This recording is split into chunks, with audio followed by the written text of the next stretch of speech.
Students of 9th standard, as you all know, we were last on page number 34.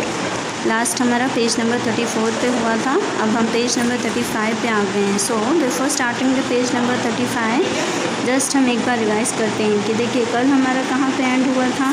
कल हमने and किया था कि वो गर्ल ने क्या किया था, वो सारे पेपरों को फाड़ कर उसने कुशन में भर दिया था. एंड देन उसकी मदर ने जाके बेडरूम में देखा तो उसे पता चला था कि वो सारा काम केजिया ने किया है. और केजिया की मदर ने केजिया को ऊपर से नीचे बुलाया और केजिया जब नीचे के रूम में आती है अपने फादर के पास तो फादर ने उससे पूछा और फादर को वो no no no she whispered, यानी उसके मुंह से अब आवाज़ नहीं निकल रही थी और वो काफ़ी धीमी आवाज़ में बोलती है.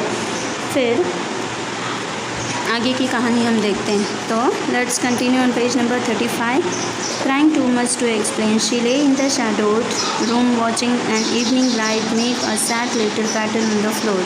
अब वो क्या कर रही थी? She was crying too much, यानी बहुत ज़्यादा रो रही थी. She lay in the shadowed and room watching the evening light.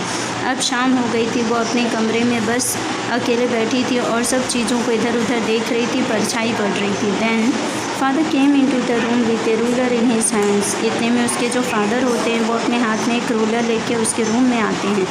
I am going to beat you for this, he said. उन्होंने कहा मैं तुमको इस चीज़ के लिए मारूंगा. Oh no no no, she screamed hiding under the bed clothes. अब उसने नहीं नहीं नहीं ऐसे चिल्लाते हुए अपने आप को बेड के क्लोथ्स यानी कि चादर के नीचे अपने आप को दबा लिया, अपने मुँह को दबा लिया.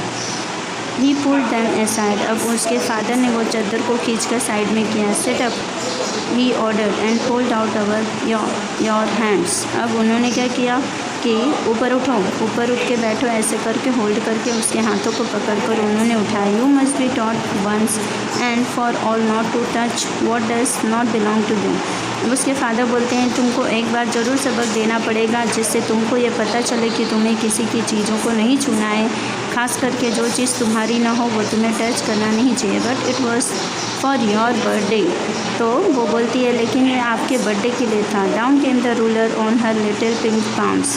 अब उसके हाथों पे जो स्केल पड़ने वाली थी वो स्केल नीचे हो गई. Hours later when grand mother had wrapped her in a shawl and rocked her in the rocking chair, the child clung to her soft body. अब उसके बाद में अवर्स लेटर यानी कुछ घंटे बीत जाने के बाद में दादी माँ ने उसे एक शॉल के अंदर रैप किया. रैप करके उन्होंने उसे एक रॉकिंग चेयर पर बैठाया और रॉकिंग चेयर पर बैठा देने के बाद में उन्होंने उसकी सॉफ्ट बॉडी यानी नरम नरम उसके शरीर के ऊपर हाथ फेरा.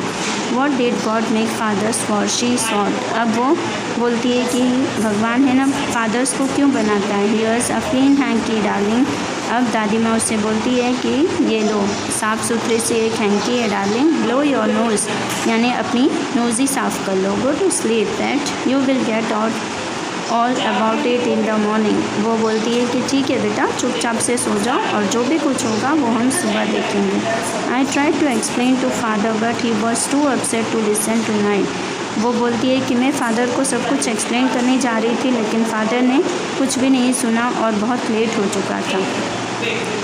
But the child never forgot. लेकिन बच्ची कभी भी नहीं भूली. Next time she saw him she quickly put both hands behind her back and a red colour flew in to her cheeks. अब but the child never for. अब वो बच्ची ये बात को कभी नहीं भूलती है. Next time she saw him she quickly put both hands behind her back and a red colour flew in to her cheeks. अब अगली बार से जब भी वो अपने फादर को देखती थी तो वो दूर खड़ी हो जाती थी अपने दोनों हाथों को पीछे करके और उसके चेहरे पर लाल पन्ना छा जाता था यानी उसे गुस्सा आ जाता था. The McDonald's lived next door. They had 5 children. Looking through a gap in the fence of the little girl saw them playing tag in the evening. अब मैकडोनल्ड्स की फैमिली होती है उसके बाजू में, नेक्स्ट डोर यानी बाजू वाला घर. वहाँ पर 5 चिल्ड्रन होते हैं, उसके 5 बच्चे होते हैं लेकिन वो पाँचों 5 बच्चे जो होते हैं आपस में हंसते खेलते रहते हैं और ये चीज़ ये वहाँ पे से देखती रहती है. The father with the baby Mao on his shoulders. अब जो उसका फादर होता है वो अपने बच्चों को माओ करता है शोल्डर्स पे. 2 little girls hanging onto his coat pockets ran around and round in the flower bed shaking with laughter.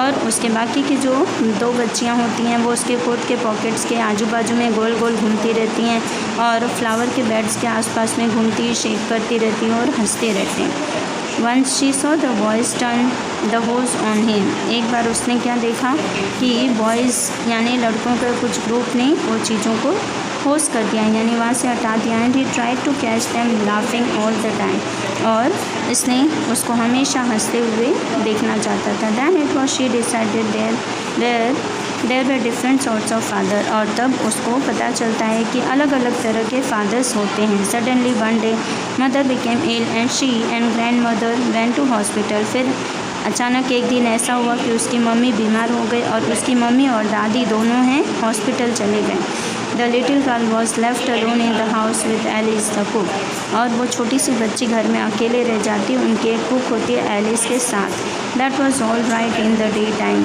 दिन में तो ये चीज़ें ठीक ठाक रही, यानी दिन में तो उसे किसी तरह की परेशानी नहीं हुई, लेकिन रात होने पर उसको क्या परेशानी का सामना करना पड़ा वो हम नेक्स्ट पेज में देखते हैं।